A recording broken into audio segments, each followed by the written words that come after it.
اور پھر عورت کا تو مقام ہی الگ ہے۔ ایک عورت کی محبت جو خالق بھی ہے اور موحد بھی، سومیا نے محبت کی تھی، اس کی پہلی اور یقیناً آخری محبت، ہمیشہ اس کے ساتھ رہنے کے لیے۔ سومیا نے اسے کبھی نہ پانے کا فیصلہ کر لیا۔ مجھے اس لمحے، اس وقت اور اس دن کی خبر نہ ہو۔ اردو ادب سے میرا آج کا انتخاب سیمی دورانی کا ناول ادھورا لمس۔ غزالی آنکھیں، ستوان آنکھ، خوبصورت ہونٹ، کتابی چہرہ، لمبی گردن جس پر تل کی موجودگی اس بات کی علامت تھی کہ شاید خدا نے نظر بد کے ڈر سے ٹیکا لگا ڈالا۔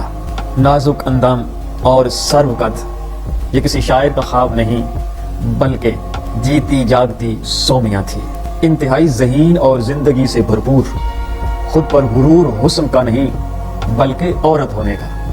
اس کو آئینے کی پرواہ ہی نہ تھی کہ کیا بولتا ہے، اس کے لیے آئینے کا کام وہ تمام نظریں کرتی تھی جو کہ اس کے حسن اندام کو خراج تحسین پیش کرتے نہ تھکتی۔ ان سب باتوں سے بے پرواہ وہ اپنے عورت ہونے کے غرور میں زندگی بتائے جا رہی تھی، جس کے نزدیک مرد کا وجود ایک پتھر سے کم نہ تھا، جس کو وہ جب چاہے ٹھوکر مار کر اپنے راستے سے ہٹا سکتی تھی۔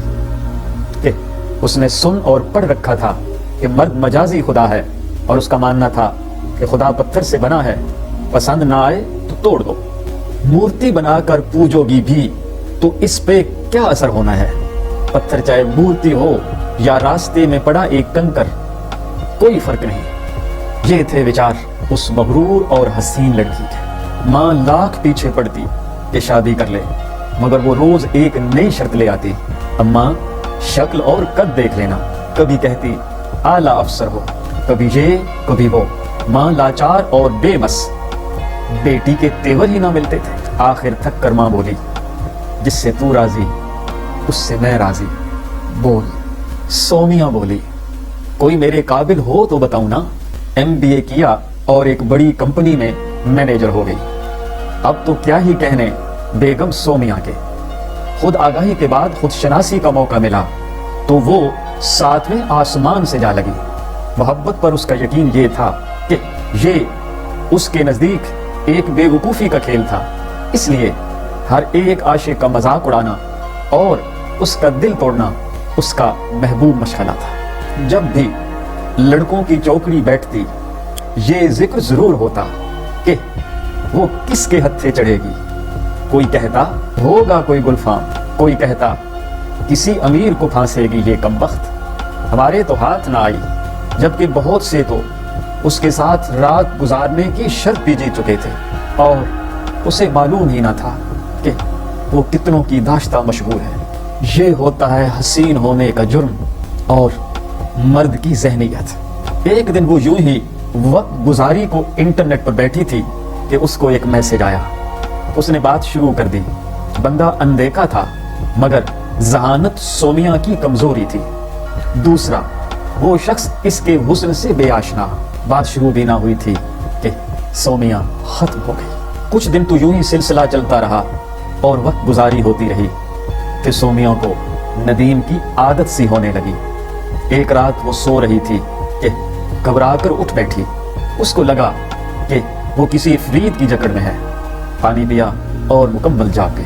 وہ جکڑی جا چکی تھی مکمل طور پر۔ کہتے ہیں محبت کا مذاق مت اڑاؤ، یہ تم کو مذاق بنا دیتی ہے۔ محبت نہ ہوتی تو آج منصور بھی نہ ہوتا، اس کو بھی تو محبت نے سولی پر چڑھایا تھا نا۔ کیا خود ختم ہوئی؟ آج بھی وہی شان ہے اس کی۔ کسی نے محبت پر انگلی نہ اٹھائی کبھی، بدنام ہوا، برباد ہوا، بیکار ہوا تو صرف انسان۔ محبت کی شان میں تو صرف قصیدے لکھے گئے، کیوں نہ ہو خدائی صفت ہے جو انسانوں میں پھونک مارنے والے رحمان کا وصف ہے۔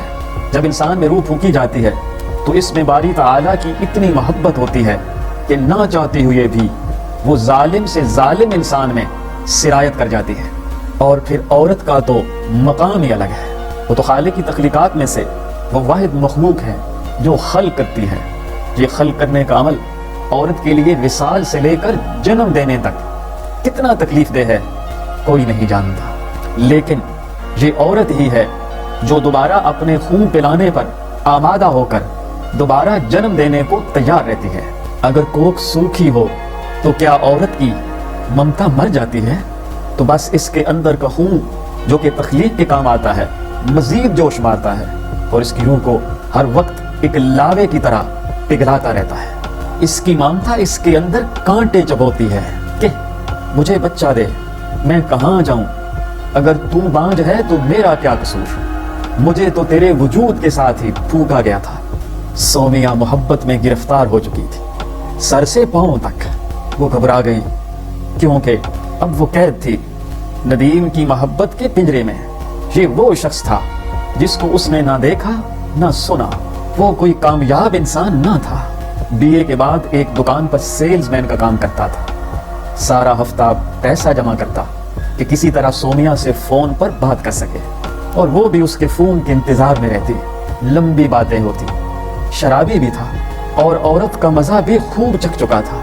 ہر موضوع پر بات کرتے دونوں، اور وہ دوسری عورتوں اور ان سے اس کی قربت کے قصے سن کر جلتی بھنتی مگر ظاہر نہ ہونے دیتی۔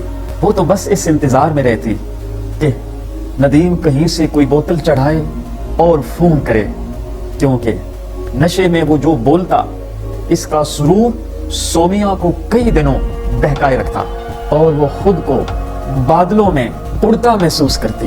اگر کسی کو بھی علم ہوتا کہ سومیا ایک نکمے سیلز مین کی محبت میں گرفتار ہے تو کوئی یقین ہی نہ کرتا۔ این ممکن تھا کہ ایک دو ناکام عاشق جو آس لگائے بیٹھے تھے پھندا ہی ڈال لیتے۔ آخر اس نے اور ندیم نے ملنے کا فیصلہ کیا۔ سومیا نے کار لی اور لائبریری جا پہنچی۔ کوئی اور ہوتی تو ندیم کو دیکھ کر پلٹ جاتی، مگر سومیا نے محبت کی تھی، اس کی پہلی اور یقیناً آخری محبت، ایک عورت کی محبت جو خالق بھی ہے اور موحد بھی۔ ندیم ایک انتہائی سانولا، موٹا اور بے ڈول انسان تھا۔ یہ ہرگز نہیں کہا جا سکتا کہ ندیم کی لاٹری نکل آئی تھی۔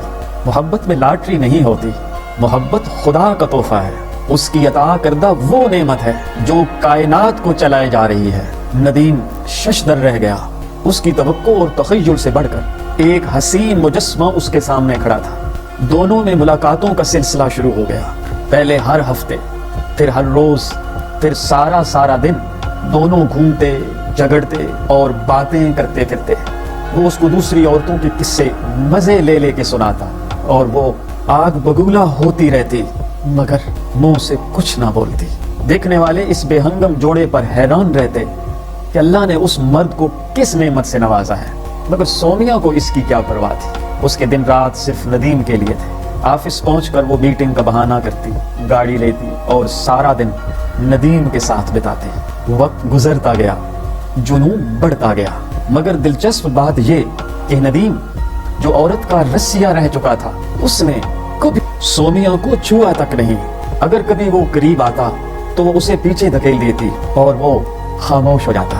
محبت میں جسم امر ہے، مگر اس کے بغیر محبت کی تکمیل اس کو خدائی درجہ دیتی ہے۔ بندے اور اس کے رب کا رشتہ باقی اسی لیے رکھتا ہے کہ اس میں قلب و روح کا عمل ہے۔ سومیا جو ناک پر مکھی نہ بیٹھنے دیتی تھی، جس کی اڑان دیکھ کر اس کی ماں پریشان رہتی تھی، اس نے ایک دن ندیم سے شادی کا تقاضا کر ڈالا۔ ندیم ششدر رہ گیا۔ وہ ناکارہ ناکام انسان اس بات سے بخوبی واقف تھا کہ وہ کبھی بھی سومیا کو وہ مادی خوشیاں نہیں دے پائے گا جس کی وہ اسے حقدار سمجھتا ہے۔ ندیم نے اسے بتایا کہ اس کے والدین کافی سخت اور پرانے خیالات کے لوگ ہیں اور اس کی بھابیاں بھی ایک جہنم ہی جیل رہی ہیں۔ سومیا تو محبت میں اندھی تھی، تیار ہو گئی، مگر پھر ایک عجیب سوچ نے اس کے ذہن میں جنم لیا اور وہ خاموش ہو گئی، ہمیشہ اس کے ساتھ رہنے کے لیے۔ سومیا نے اسے کبھی نہ پانے کا فیصلہ کر لیا۔ ندیم لاکھ کوشش کے باوجود گھر میں بات نہ کر پایا۔ اسی دوران ندیم کے ماں باپ نے اس کی بات پکی کر دی۔ سومیا کو علم ہوا تو اس نے صرف ایک بات کہی، جب بھی جہاں بھی شادی کرو مجھے اس لمحے، اس وقت اور اس دن کی خبر نہ ہو۔ وہ اکثر اس سے اس کی منگیتر کا پوچھتی۔ عجیب محبت تھی ندیم کی، کسی اور کے ساتھ نسبت نے اس کی محبت کے پیمانے کو خراب نہ کیا، جنون قائم رہا۔ ایک روز وہ یوں ہی کسی جھیل کے کنارے کھڑی تھی کہ وہ اس کے قریب آئی اور اس کے گلے سے لگ گئی۔ ندیم پہ حیرت کا پہاڑ ٹوٹ پڑا۔ وہ لڑکی جو اس کے ہاتھ چومنے پر اتنا واویلا کرتی تھی، اس کے گلے لگی کھڑی تھی۔ پاس ہی سے کسی بچے کی آواز سن کر وہ ایک دم پیچھے ہٹ گئی اور بولی، مجھے واپس جانا ہے۔ وہ ان کی آخری ملاقات تھی۔ وہ ادھورا لمس آج بھی سومیا کی نس نس میں سانس لے رہا ہے۔ اس ہلکے سے ادھورے لمس نے ساری عمر کے لیے اس کو حاملہ کر دیا۔